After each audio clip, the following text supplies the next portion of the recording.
Suffer for my mistakes. She stood from her seat. It was a formal gesture that signaled important words to follow.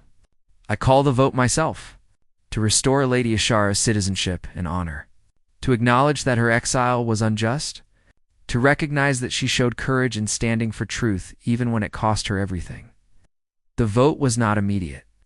It took 2 hours of debate, but in the end, the council voted to restore Ishara. The margin was narrow, but it was enough. When it was done, Varath approached them. "There is more," she said. "If you are willing, Lady Ishara." "What do you mean?" Ishara asked. "We wish to offer you a position," Varath explained. "A new title created specifically for you. Bride Queen of the Bridge. You would serve as a liaison between human and Valkyrie peoples. You would advise the Council on human matters and help humans understand Valkyrie culture. It is a position of great honor." Ishara looked at Marcus. He squeezed her hand. "It is your choice," he said softly. She thought about everything that had happened. The exile, the pain, the rebuilding, the love she had found, the child she now held. "I accept," Ishara said. "On one condition." "Name it," Varath said. "My husband serves beside me as equal advisor.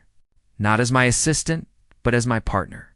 We represent both species together," Varath smiled. Done. The ceremony to install Ishara in her new position happened 1 week later. She wore robes that combined Valkyrie and human styles. Marcus stood beside her in formal attire from both cultures. Mira attended to, held by Rita, who had traveled from Kepler-7 for the occasion. As Ishara received the formal recognition from the council, she thought about the woman she had been 2 years ago. That woman had been so certain of her place in the world, so sure that her people were right and others were wrong. How much she had learned since then. How much she had grown. That night she and Marcus returned to their quarters at the embassy. They had been given larger rooms now to accommodate their growing family. Mira slept peacefully in her crib while Ishara and Marcus sat together by the window. "Do you ever regret it?" Marcus asked quietly. "Staying with me instead of returning to your people when you had the chance?" Ishara leaned against him. "Never. Not for a single moment. Even though it cost you so much?" "It gave me more than it cost," Ishara replied. She thought about how to explain. "I lost my old life. But that life was built on traditions that hurt people. It was built on viewing others as less than. I am glad I left that behind." She turned to look at him. "You showed me what it means to see people clearly, to respect differences instead of fearing them, to build bridges instead of walls. I would choose this path every time." Marcus kissed her forehead. "I am the lucky one. You chose me when you had every reason to hate humans." "I chose us," Ishara corrected. "I chose the possibility of something better than what came before." They sat in comfortable silence watching their daughter sleep. Myra would grow up in a world very different from the one Ishara had known. She would belong to both Valkyrie and human cultures. She would never have to choose between them. She would be the first of many. Already there were reports of other Valkyrie and humans forming relationships. The impossible child had opened doors no one knew existed. In the months that followed, Ishara threw herself into her new role. She helped negotiate trade agreements that benefited both species. She advised human diplomats on Valkyrie customs and helped Valkyrie counselors understand human thinking. She and Marcus traveled across multiple systems, speaking about cooperation and understanding. It was exhausting work. It was also deeply fulfilling. One evening, 2 years after receiving her new title, Ishara stood in the same garden where Marcus had first removed her chains. So much had changed since that day. She was no longer a disgraced exile. She was no longer alone. She was a wife, a mother, a bridge between two worlds. She had been given to a human as a mockery. Now she stood as his queen. Marcus found her there with Mira, who was now 2 years old and learning to speak in full sentences that mixed both languages. "There you are," he said with a smile. "Just remembering," Ishara replied. "Remembering what?" "The day you took off my chains." She reached for his hand. "The day you chose to see me as a person instead of a gift." Everything good in my life started that day. Marcus pulled her close. Everything good in my life started when I met you. Mira tugged on Ishara's robe. Mama, look. Stars. She pointed at the evening sky where constellations were becoming visible. Ishara picked up her daughter. Yes, love, those are stars. Each one is a sun like our sun. Each one might have worlds where people live, like us? Mira asked. Maybe not exactly like us, Ishara said, but people who laugh and love and build families. People who are learning to understand each other just like we did. She held her daughter close and leaned against her husband. They stood together watching stars emerge in the darkening sky. Two species once divided now joined through love and courage and stubborn hope, and it had started with one act of kindness. One human who chose to see clearly, one woman who chose to trust. The galaxy was changing, and Ishara was grateful to be part of that change. She had been gifted to a human as mockery, but in the end, she had gained everything she never knew she needed. A family, a purpose, a future bright with possibility. She had become queen of two worlds, and she would spend the rest of her life building bridges between them. When we fight as a coordinated unit, the other 9 members cheered in agreement. They spent the rest of the day planning their strategy.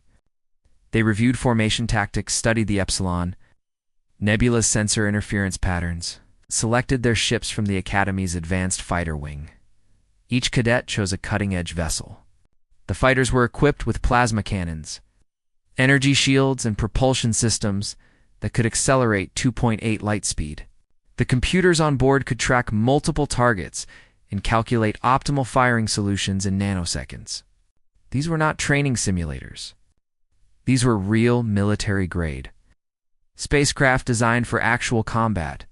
While the alien students prepared with confidence and excitement, Marcus Chen was traveling through deep space toward the human outer territories. His freight hauler moved slowly through the darkness, passing commercial shipping lanes and avoiding the major galactic trade routes. After 5 days of travel, Marcus reached a region of space that was not marked on any official star charts. This was the Edge, a lawless area where human colonies existed in secret. These settlements were hidden from galactic authorities who would immediately shut them down for treaty violations. Marcus approached a massive asteroid that appeared completely lifeless from a distance. But as his ship drew closer, a section of the rock face split open, revealing a concealed hangar entrance. Automated defenses scanned his ship, verified his identity, and allowed him to enter. Inside the asteroid was a shipyard that should not exist. Dozens of human workers moved through the facility, welding hull plates, installing weapon systems, and calibrating reactors. The entire operation was illegal. After the Terran conflict, humans were forbidden from building large military vessels. But some people refused to follow rules they considered unjust. Marcus docked his freight hauler and walked through the facility. Workers nodded to him as he passed. Many knew who he was. Captain Marcus Chen had been a legend during the war. He had commanded the destroyer Valiant until a battle against Crithian forces resulted in his ship being destroyed. Marcus survived, but his entire crew of 83 people did not. He had not piloted a warship since that day 7 years ago. Deep in the shipyard, Marcus stopped before a ship that made him catch his breath. The vessel was enormous for a single pilot craft. It was a destroyer-class ship nearly 300 meters long with a hull covered in experimental composite armor. The name painted on its side was UHS VRECKON. An old engineer named Sarah approached Marcus. She was in her 60s, with white hair tied back and grease stains on her jumpsuit. "You came back," she said. Her voice carried warmth and relief. "I was not sure you would." Marcus stared at the reckoner. The ship represented everything he had lost, but it also represented something else. Humanity's refusal to be controlled by fear. This ship was built in violation of every treaty restriction. Its reactor ran on an overcharged fusion system that most species considered too dangerous to use. The power output was incredible, but the risk of catastrophic failure was always present. "Is she ready?" Marcus asked quietly. Sarah smiled. "Every system has been tested and retested. The weapon arrays are fully loaded. The armor can take more punishment than anything the Academy cadets will be flying. But Marcus, you should know the reactor is still unstable. If you push it past 90% capacity for more than 5 minutes, you risk a core breach. Marcus nodded. I understand, he said. He walked up the boarding ramp and entered the ship alone. The interior was dark until he activated the main power. Lights flickered on, revealing a bridge designed for a full crew but modified for solo operation. Control panels wrapped around a central command chair. Holographic displays showed ship status, weapon readiness, and navigation data.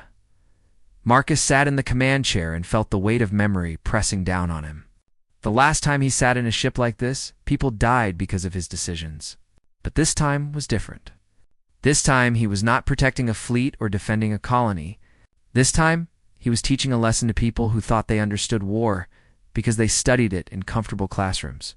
He spent 2 days familiarizing himself with every system on the Reckoner. He ran combat simulations against computer opponents. He practiced emergency maneuvers and tested the weapon targeting systems. The ship responded well, despite its size. It was fast, aggressive, and deadly. On the 3rd day, Marcus launched from the hidden shipyard. The Reckoner accelerated smoothly through space, leaving the asteroid behind. Marcus plotted a course for the Epsilon Nebula. He estimated for days' travel at maximum sustainable speed. As he flew alone through the darkness, Marcus thought about the alien students waiting for him. They were confident. They were well trained. They believed their modern tactics and advanced technology made them superior. Marcus had believed the same thing once. Then reality taught him that survival and combat came down to one simple truth. The side willing to do whatever necessary to win usually did. The Reckoner cut through space like a blade moving toward a confrontation that would change everything. Alien students mocked the human band, then humans eliminated them with a dangerous ship. Part 3, The Engagement. Epsilon Nebula stretched across space like a massive purple and blue cloud illuminated by distant stars. The dense gas and particle fields created natural interference that limited sensor range to just a few thousand kilometers. It was a perfect location for combat training because cadets had to rely on visual identification and quick reflexes. Rather than advanced computer tracking, Apex Squadron arrived at the designated coordinates exactly on schedule.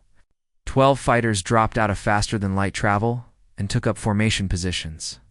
The ships gleamed with fresh paint and polished metal. Each vessel represented the peak of galactic military technology. Krath opened a communication channel to his team. His voice was calm and authoritative. Remember your training, he said. We maintain formation pattern Delta 7. Valara, you coordinate our targeting solutions. Morpheus, you monitor for any sensor anomalies. Everyone else stay in position and follow my commands. The 11 other pilots acknowledged with crisp military responses. They had practiced this formation hundreds of times. 6 ships formed the outer ring, providing overlapping fields of fire. 4 ships created an inner defensive layer. Krath and Valara positioned themselves at the center where they could direct the entire squadron. They waited for 15 minutes, scanning the nebula for any sign of their challenger. The alien students began to relax slightly. Some made jokes over the communication. Channel about their opponent getting lost or changing their mind. Then Valara's instruments detected something. Contact, she announced. Single ship emerging from the nebula at bearing 27 Mark IV. All 12 fighters turned toward the coordinates. Their weapon systems armed automatically. Targeting computers began calculating firing solutions. The pilots watched their displays with anticipation. What emerged from the purple gas? Clouds made several of them pause in confusion. The ship was huge, far larger than any single pilot craft should be. It looked old and battered with visible heat distortion around its engines.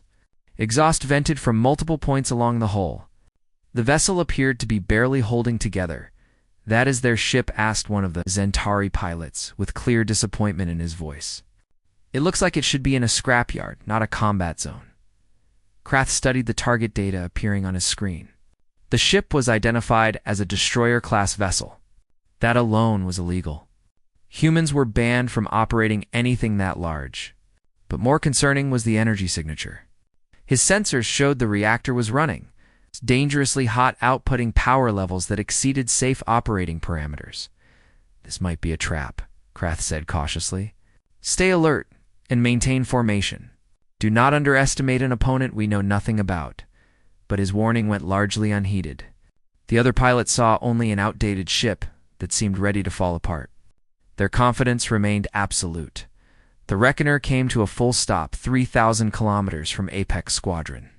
For a long moment, nothing happened. Both sides waited to see who would make the first move. Then Marcus Chen's voice came across the open communication channel. His tone was flat and professional. "Apex Squadron, this is your only warning.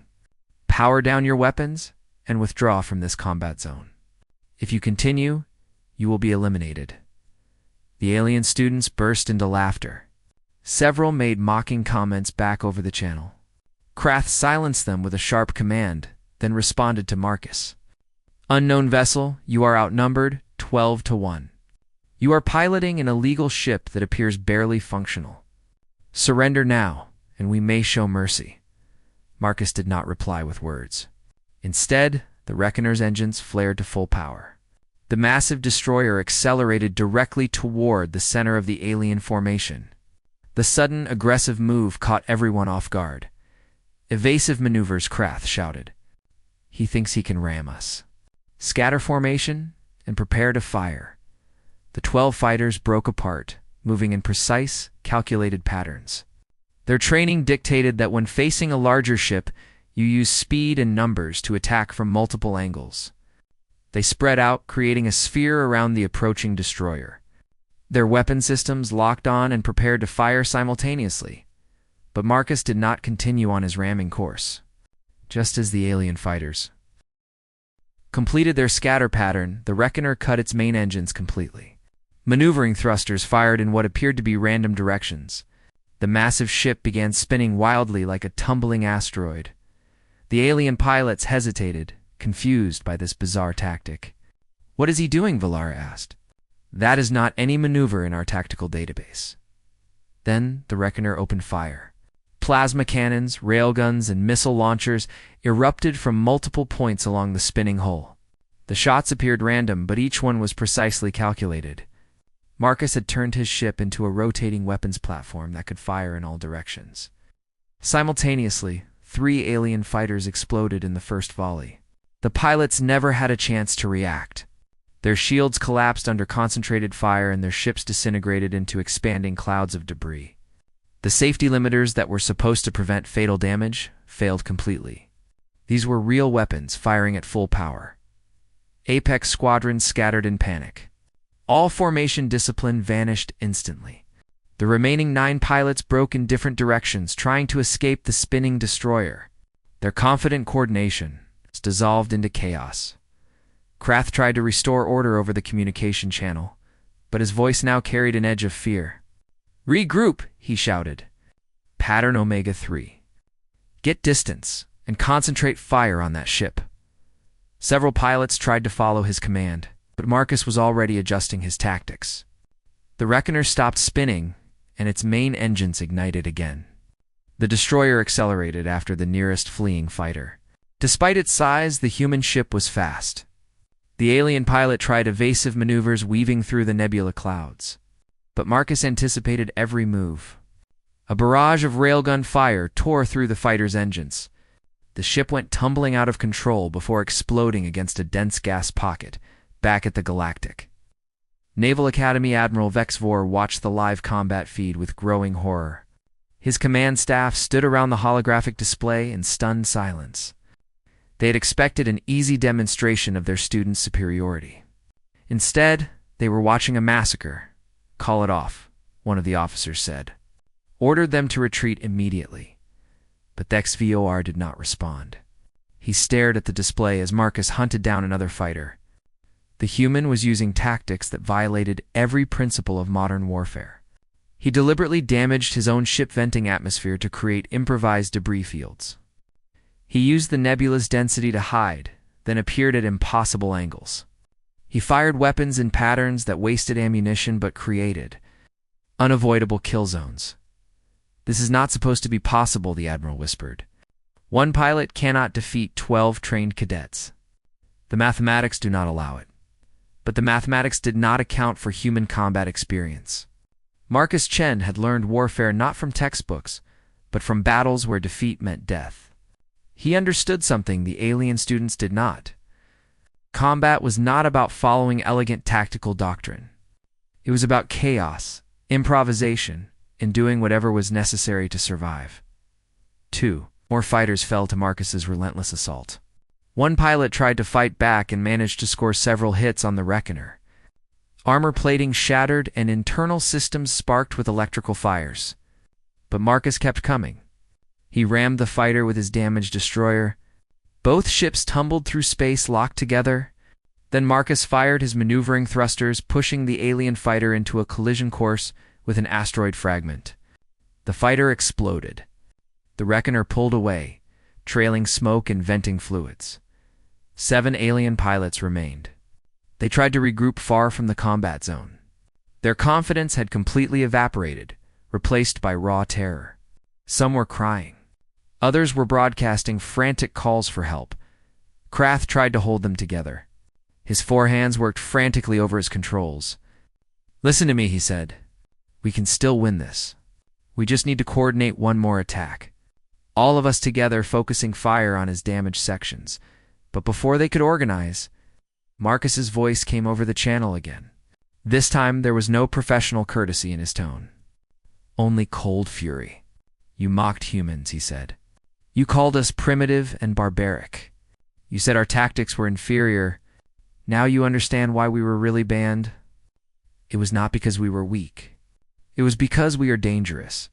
The Reckoner emerged from the nebula clouds directly behind the regrouping fighters. Marcus had circled through the densest part of the gas field using manual navigation that no computer would attempt. Now he had perfect positioning for a final attack. "This is your last chance," Marcus said. "Surrender or be eliminated." The alien students looked at each other through their communication screens. They saw fear, exhaustion, and the knowledge that they had been completely outmatched. But pride and training still held some of them. They could not accept defeat from a single human in a damaged ship. Krath made the decision for them all. "Attack formation," he ordered. "All weapons fire now." The 7 remaining fighters turned and charged at the Reckoner. It was a desperate move born of panic rather than tactics. Marcus watched them come and made a choice. He diverted all remaining reactor power to his engines. The Reckoner began to glow from excess heat. Warning alarms screamed through the ship. The reactor temperature climbed toward critical levels. Then Marcus pushed the throttle to maximum. The destroyer accelerated to impossible speed. It tore through the alien formation like a meteor. 3 fighters were caught in the plasma wake and disintegrated instantly. 2 others collided, trying to evade. Their ships tumbled away, damaged beyond repair. Only 2 alien pilots remained. Their ships were damaged, their spirits were broken, and Marcus Chen was still coming for them. Alien students mocked the human band. Then humans eliminated them with a dangerous ship. Part 4. The lesson: the 2 surviving pilots from Apex Squadron flew in desperate circles trying to keep distance from the Reckoner. Their ships were damaged but still functional. One was Valara, the Velascan tactical officer. The other was a young pilot named Drix from a species called the Harridan. Both were excellent students who had scored perfect marks in every simulation. But simulations did not prepare them for this. Valara's hands shook as she tried to operate her controls. Her large black eyes, which usually processed information with perfect clarity, now darted frantically between displays. She opened a private channel to Drix. "We need a run," she said. "Forget the exercise. We need to escape while he is distracted." Drix's voice came back high-pitched with panic. "Where can we run? He is faster than us. He has more weapons. He knows this nebula better than our computers do. We are going to die here." Back at the Galactic Naval Academy, the command center had erupted into chaos. Admiral Dexfer stood frozen in front of the holographic display. Around him, Officers shouted orders, trying to coordinate a rescue mission. But the Epsilon Nebula was 3 days' travel away. By the time any help arrived, the exercise would be long finished. One of the junior officers turned to the Admiral with tears in her eyes. "Sir, you have to order them to surrender. They are just students." This was supposed to be a training exercise, not a real battle. The XVOR finally moved. He activated the communication system and broadcast directly to the combat zone. "All units, this is Academy Command. The exercise is terminated immediately. Apex Squadron, you are ordered to power down your weapons and surrender. Unknown vessel, you have proven your point. Stand down, and we will discuss terms." But Marcus Chen did not respond to the Academy. Instead, he opened a channel directly to the 2 surviving alien pilots. His voice was tired, but still carried authority. "You heard your command," he said. "Power down and surrender. This does not have to continue." Valara wanted to accept. Every instinct told her to give up and survive. But the communication channel was still being monitored by the entire Academy. Thousands of students and instructors were watching this battle. If she surrendered, she would be labeled a coward. Her military career would be over before it began. Drix felt the same pressure. They were supposed to be the elite. They had spent years training to become the best. Surrendering to a single human pilot would shame not just themselves, but their entire species. The 2 pilots looked at each other through their video screens. They made a silent agreement. Better to die fighting than live with humiliation. Valara activated her weapon systems. Drix did the same. They positioned their fighters on opposite sides of the Reckoner, creating a crossfire pattern. It was basic tactics, but it was all they had left. "We attack together," Valara said. "Focus all fire on his damaged sections. If we concentrate our weapons, we might penetrate his armor." They charged from 2 directions. Their plasma cannons fired in synchronized bursts. The shots struck the Reckoner's hull, tearing through already weakened armor plating. Explosions rippled across the destroyer's surface. Internal systems sparked and failed. Warning lights flooded Marcus's cockpit, but the human pilot did not try to evade. He let them hit him. The Reckoner drifted apparently helpless in space. Smoke and debris vented from multiple hull breaches. The ship's energy signature began dropping as systems shut down. Valara felt a surge of hope. "We did it," she shouted. "His ship is disabled." "We actually did it." Drix was more cautious. "Hold position," he said. "It could be another trick. We should verify the kill before we celebrate." They were right to be suspicious. Marcus had deliberately shut down non-essential systems to make his ship appear more damaged than it was. He sat in his command chair surrounded by smoke and sparks. His reactor was still running at 70% capacity. His weapons still had power. And he was waiting for the alien pilots to make one final mistake. Valara and Drix cautiously approached the drifting Reckoner from opposite sides. They kept their weapons armed, but their guard was starting to lower. They were young and inexperienced. They believed the battle was over. Marcus waited until they were at point-blank range. Then he rerouted all remaining power to his weapons and maneuvering systems. The Reckoner came alive in an instant. Engines flared. Targeting systems locked on. Marcus fired everything he had. Valara's fighter exploded before she could react. The ship disintegrated into fragments. But her escape pod ejected automatically. The small spherical capsule tumbled away from the explosion, carrying the unconscious pilot to safety. Drix saw his teammate die, and panic overrode all his training. He fired wildly at the Reckoner while trying to escape. His shots went wide, hitting nothing but empty space. Marcus tracked the fleeing fighter with cold precision. He fired a single railgun burst that tore through the fighter's engines. The alien ship went spinning out of control, trailing fire and debris. Drix managed to eject just before his fighter exploded. His escape pod shot away from the destruction. The young pilot curled up inside the tiny capsule, sobbing with fear and shock. The battle was over. 12 fighters had entered the combat zone. 12 fighters had been destroyed. 2 pilots had survived only because Marcus allowed it. The Reckoner drifted in space, heavily damaged, but operational. Marcus sat in his command chair, breathing hard. His hands were steady on the controls, but his face showed the toll the battle had taken. He was not celebrating. There was no joy in this victory. He had simply done what needed to be done. Marcus activated his long-range communication system. He broadcast directly to the Galactic Naval Academy on all frequencies. "This is Captain Marcus Chen of Earth," he said. His voice echoed through command centers across multiple star systems. "I am transmitting full combat footage of this engagement. Every species in the galaxy will see what happened here today. At the Academy." Admiral Vexvor listened with a sinking feeling in his chest. He knew what was coming next. Marcus continued speaking. "For 3 years you have told yourselves that humans were banned because we are primitive and barbaric. You've taught your students that our tactics are inferior. You mocked us and dismissed us as a threat. Today you learn the truth. We were not banned because we are weak. We were banned because we are dangerous." Marcus paused, letting his words sink in. "Humans learned warfare through centuries of fighting each other. We did not have the luxury of galactic peace.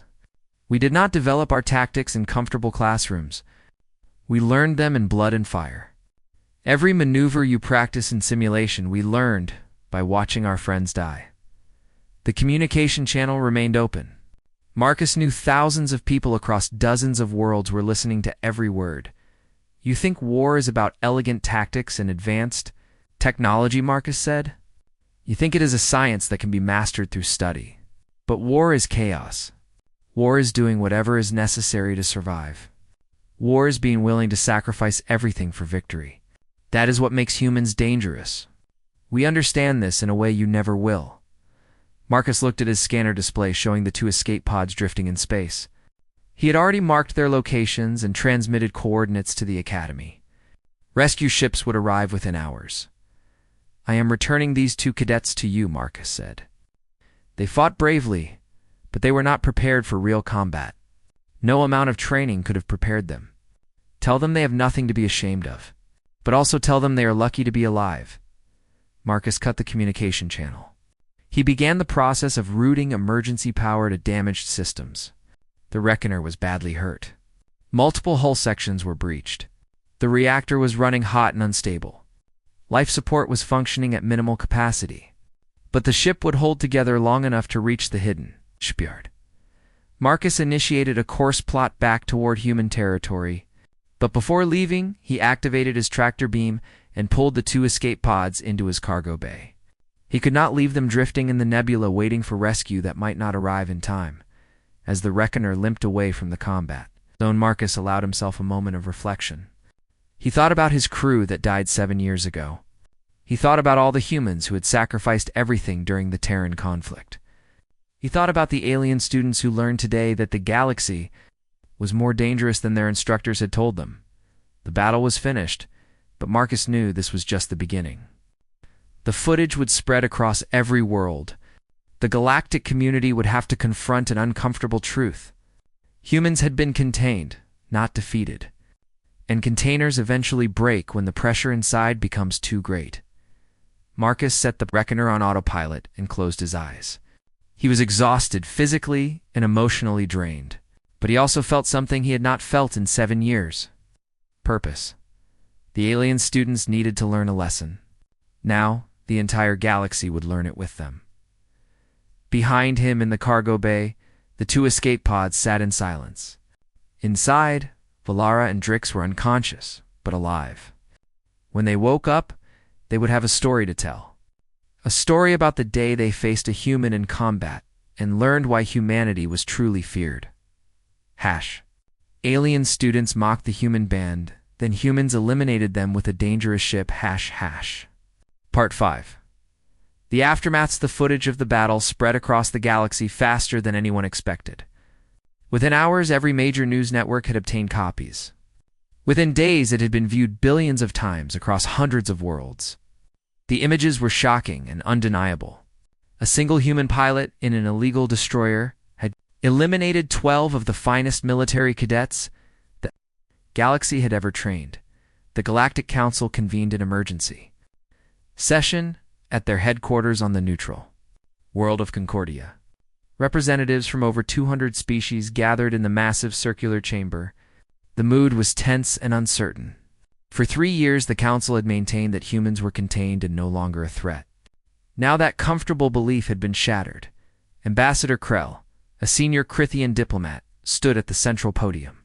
His blue scales were darker than usual, a sign of stress in his species. He addressed the assembled representatives with barely controlled anger. "This act of aggression cannot be ignored," he said. "A human violated our treaty restrictions, built an illegal warship, and attacked students in what was supposed to be a training exercise. This is an act of war." But not all the representatives agreed. Ambassador Sulin, a wise Velascan elder, raised her hand for permission to speak. When recognized, she rose gracefully and faced the council. "With respect to my Krithian colleague, I must point out several important facts. The human Captain Chen did not fire first. He gave multiple warnings. The Academy students chose to engage. And most critically, he kept 2 of them alive when he could have easily killed them all." The chamber erupted into debate. Some species demanded immediate military action against human territories. Others argued for renewed diplomatic efforts. A few quietly suggested that perhaps the restrictions placed on humanity after the Terran conflict had been a mistake. While the council argued the footage was being analyzed by military academies across the galaxy. Tactical instructors who had dismissed human combat methods as primitive were now forced to reconsider. The battle showed techniques that violated established doctrine but were devastatingly effective. At the Galactic Naval Academy, Admiral Vexvor sat alone in his office staring at his desk. His military career spanning 40 years was effectively over. The students under his command had been humiliated. 3 of them were dead despite the supposed safety protocols. His reputation was destroyed. But worse than his personal failure was the realization that everything he had taught about warfare might be wrong. There was a knock on his door. "Come in," Vexvor said without looking up. 2 figures entered, Valara and Drix, both wearing medical bandages and walking with assistants. They stood before the Admiral's desk in silence for a long moment. Vexvor finally looked up at them. "You should be in the medical bay," he said quietly. "Your injuries require more treatment." Valara shook her head. "We needed to speak with you, Admiral. We have been talking with the other survivors. We need to tell you something important." The Admiral gestured for them to sit. They lowered themselves carefully into chairs. Drix spoke first. His voice was soft and uncertain. "Everything we learned here was wrong, Admiral. Not incorrect, but incomplete. We were taught tactics, but not survival. We were taught coordination, but not adaptation. We were taught to fight like machines, when we should have been learning to fight like humans." Vexvor was quiet for a long time. Then he nodded slowly. "I know," he said. "I watched the entire battle. I saw things that should have been impossible. One ship defeating 12 through pure will and improvisation." He paused. "Captain Chen sent me a private message yesterday. He said the same thing you just did. Our training produces excellent soldiers, but it does not produce survivors." Valara leaned forward. "Admiral, we want to petition the Council to add human combat methods to the Academy curriculum. Not to replace our training, but to supplement it. We need to understand how they think, how they fight. If we ever face a real enemy, we cannot afford to be as unprepared as we were in that nebula." The Admiral considered this. "It would be controversial," he said. "Many species still fear and hate humans. Officially teaching their methods would be seen as legitimizing their approach to warfare." Drix met his eyes. "Then they will stay afraid, and humanity will continue to be seen as a threat. But if we learn from them, if we show that their tactics have value, then maybe we can bridge the gap between our peoples." Vexvor stood and walked to his window, overlooking the station's main hangar. After a long moment, he turned back to his students. "I will support your petition," he said. "And I will personally request that Captain Chen be invited to testify before the Council. The galaxy needs to hear his perspective. Directly, not filtered through our fear and prejudice. Far away in the human outer territories." Marcus Chen had returned to the hidden shipyard. The reckoner sat in the repair bay being slowly rebuilt by dozens of workers. The damage had been extensive. It would take months to fully restore the ship. Marcus stood in the control center, watching the repairs through observation windows. Sarah, the old engineer, approached him carrying 2 cups of coffee. She handed one to Marcus. "You have become famous," she said. "Every human colony is talking about what you did. Some are calling you a hero. Others think you just started a war." Marcus sipped the coffee. It was bitter and strong, exactly how he liked it. "I did not do this to be a hero," he said. "I did it because someone needed to remind the galaxy that humans are not going to disappear, just because they wish we would." Sarah nodded. "The question is, what happens next? The Council will have to respond. They cannot let this go unanswered." Marcus had been thinking about this constantly. "I expect they will send a delegation," he said. "They will demand that I surrender and face trial for violating the treaty restrictions. They will want to make an example of me." "And will you surrender?" Sarah asked. Marcus smiled slightly. "If they send a trial ship, I will consider it. But I suspect they will send something else first. They will send someone to talk. Someone who understands that fear and intimidation are not working anymore." He was right. 3 weeks later, a small diplomatic vessel arrived at the edge of human territory. It broadcast a message requesting permission to meet with Captain Marcus Chen. The ship carried a single passenger, Ambassador Sulin, the Velascan elder, who had spoken in Marcus's defense at the council. Meeting Marcus agreed to meet her on a neutral station between human and galactic space. He arrived in a small shuttle, leaving the reckoner behind. Sulin met him in a private conference room. They sat across from each other at a simple table. Sulin spoke first. "Captain Chen, I am here to deliver a message from the Galactic Council. You are not going to be arrested or tried for your actions. After extensive debate, the Council has decided that the Academy students entered the combat zone willingly, and you acted in self-defense." Marcus raised an eyebrow. "That is surprisingly reasonable," he said. "What is the real reason?" Sulin smiled. "You are perceptive. The real reason is that prosecuting you would require admitting that our treaty restrictions on humanity are based on fear rather than law. It would also require explaining why our best-trained students lost so badly to a single pilot. The Council decided it is better to move forward rather than dwell on the past." "And what does moving forward look like?" Marcus asked. Sulin leaned forward. "The Galactic Naval Academy has requested permission to add human combat tactics to their curriculum. Several species have expressed interest in exchange programs where human veterans could teach at their military institutions. And there is a growing movement to revisit the treaty restrictions entirely." Marcus was surprised. He had expected continued hostility, not openness. "Why the change?" he asked. "Because your battle forced us to confront an uncomfortable truth," Sulin said. "We have been preparing to fight wars the way we think they should be fought. But real wars are not polite or predictable. If a genuine threat emerges from unknown space, we need people who understand survival combat, not just theoretical tactics. Humans have that knowledge, whether we like it or not." Marcus considered this. "I am willing to help," he said slowly. "But I have conditions. Any exchange program must be voluntary. No human should be forced to share their combat experience if it causes them pain. And the treaty restrictions need to be modified. Humans cannot remain under constant surveillance and limitation. We need to be treated as equals, not potential criminals." Sulin nodded. "I believe those terms can be negotiated. It will take time. There are still many species who fear humanity. But today we take the first step toward actual cooperation, instead of fearful separation." They talked for 2 more hours discussing details and possibilities.